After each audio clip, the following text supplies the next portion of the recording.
Hey everybody, it's me again, Joseph, your host. Welcome to my channel on the Catechism for Kids series. Today we get to learn about Saint Onesiphorus. Now, if you know your Saint Paul, then you might know that Paul talks about Onesiphorus in his letter to Timothy. And since we're talking about him today, let's get to know him better, shall we? Onesiphorus was a friend of Saint Paul. That's pretty cool, right? But let's find out more about him. First things first, the feast day of Saint Onesiphorus is celebrated on September 6th. So happy feast day, Saint Onesiphorus. We have no information about his life except what is found in Scripture. So we don't know much about where he lived or how he became a follower of Jesus. Onesiphorus, meaning bringing profit or useful, was a Christian referred to in the New Testament. Letter of 2 Timothy 2, Timothy 1, verses 16 to 18, and to Timothy 4:19. According to the letter sent by St. Paul, Onesiphorus sought out Paul, who was imprisoned at the time in Rome. According to Orthodox tradition, St. Onesiphorus was one of the 70 disciples chosen and sent by Jesus to preach. They were chosen sometime after the selection of the 12 apostles, Luke 10, verses 1 to 24. St. Onesiphorus was bishop at Colophon, Asia Minor, and later at Corinth. Both the Orthodox and Roman Catholic churches hold that he died a martyr in the city of Perium on the shores of the Hellespont. The persecution of Christians during Nero's reign made Rome a dangerous city for Christians.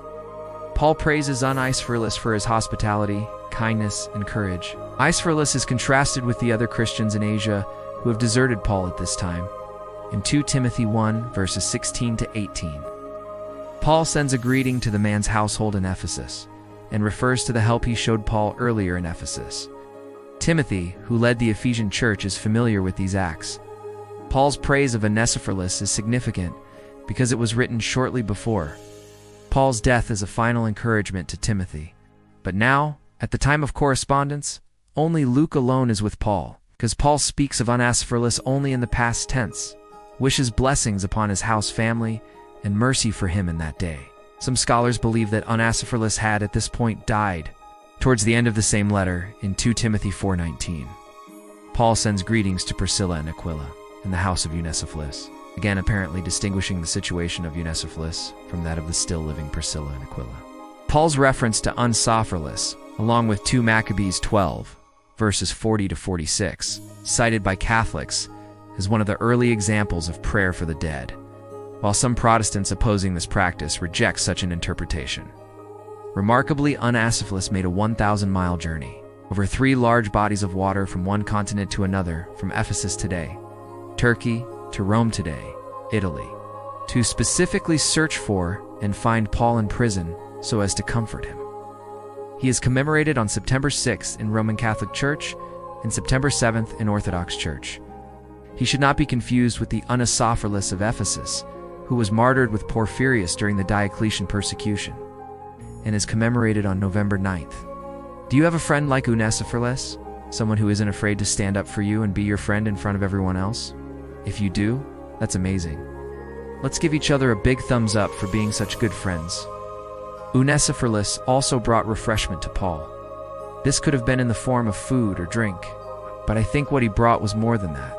He brought joy and happiness to Paul's life. Think of the last time someone brought you joy. Maybe it was your mom singing with you, your dad playing a game with you, or maybe it was a friend helping you when you were sad. These are the things that refresh us and make us happy. Onesiphorus brought this kind of refreshment to Paul. And look, we can do this for each other too.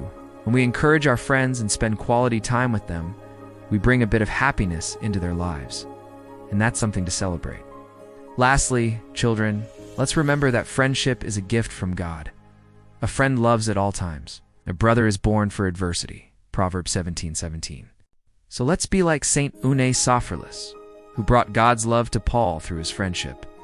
Let's be courageous like him and show God's love to our friends and those around us. Well, that's it for today. Hope you enjoyed this episode of Catechism for Kids, and don't forget to like, subscribe, and share this video with your family and friends. We'll see you next time. Bye for now, and God bless you always.